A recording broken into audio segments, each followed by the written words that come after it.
आज हमारा डेलीगेशन मेरे साथ माननीय बंसल जी हैं, वासनिक जी हैं और अन्य मित्र हैं, चुनाव आयोग गए। हमने 2-3 अहम मुद्दे उठाए हैं। चुनाव आयोग ने हमें सब्र से सुना। सबसे पहले और सबसे अहमियत वाला मुद्दा है कि एक बेशर्मी से जो वक्तव्य आ रहे हैं कर्नाटक चुनाव के संबंध में, बीजेपी के सबसे बड़े तबकों की तरफ से हमने बड़े स्पष्ट रूप से याचिका और कंप्लेंट की है माननीय गृह मंत्री के विरुद्ध और माननीय मुख्यमंत्री उत्तर प्रदेश। उन्होंने 3-4 वक्तव्य जो हमने अपने रिप्रेजेंटेशन में कोट किए हैं, बड़े स्पष्ट रूप से ऐसे स्टेटमेंट्स दिए हैं जो उकसाते हैं, आपसी वैमनस्य फैलाते हैं, पूरी तरह से झूठे हैं, नफरत फैलाते हैं।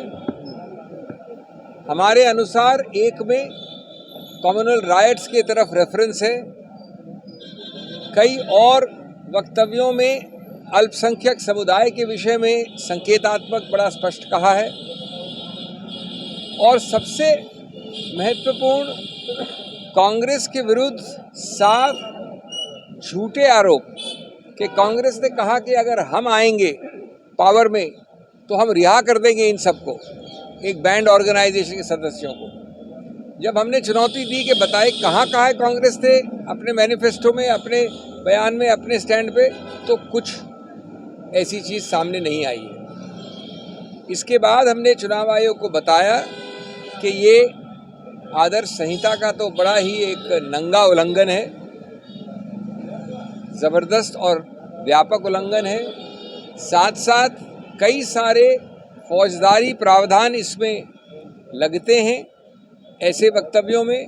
आप लोग जानते हैं उनका नंबर 153 है, वैमनस्य फैलाना, नफरत फैलाना, 505। उसके अलावा चुनाव के दौरान झूठे वक्तव्य करना। तीसरा हमने बताया चुनाव आयोग को कि उच्चतम न्यायालय ने बहुत स्पष्ट रूप से कई बार कहा है, और एक उदाहरण दिया हमने अमीश देवगन का केस जो 2021 में आया था उच्चतम न्यायालय में, जहां कहा गया है कि जितने आप बड़े पद और ओहदे पे हैं उतना ही आप पे जिम्मेवारी ज़्यादा है, उतना ही आपका वक्तव्य हम और ध्यान से देखेंगे और वो उतना ही ज़्यादा गलत होगा क्योंकि आपका ओहदा, आपका पद ऊंचा है। नंबर 3 हमने कहा कि ये बराबरी समतल ज़मीन को गैर बराबर करता है और इसलिए ये स्वतंत्र निष्पक्ष चुनाव पर आघात करता है और स्वतंत्र निष्पक्ष चुनाव और गणतंत्र और लोकतंत्र हमारे संविधान के मूल ढांचे का एक अभिन्न अंग है।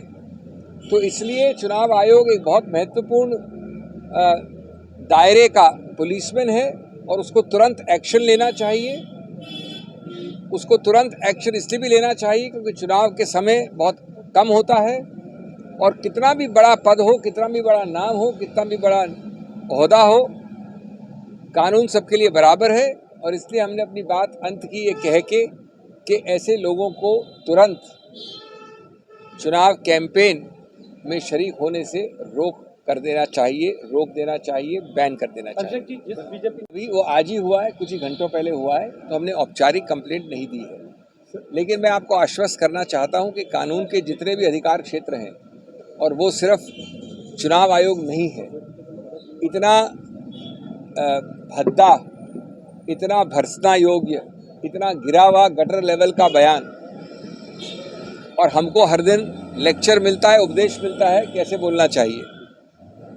आप देखेंगे कि जैसे पहले मंत्रियों ने, बड़े बड़े वरिष्ठ बीजेपी नेताओं ने कहा है इस प्रकार की चीज़ें और कोई एक्शन नहीं लिया गया है, हमारे मुखर और प्रखर प्रधानमंत्री चुप रहते हैं, वैसा ही इसमें भी होगा। लेकिन हम अपना सब अधिकार क्षेत्र कानूनी इसके विरुद्ध इस्तेमाल करने का पूरा अधिकार क्षेत्र रखते हैं। Everybody speaks together. आपने दंगे वाले बयान के अमित शाह के बयान let me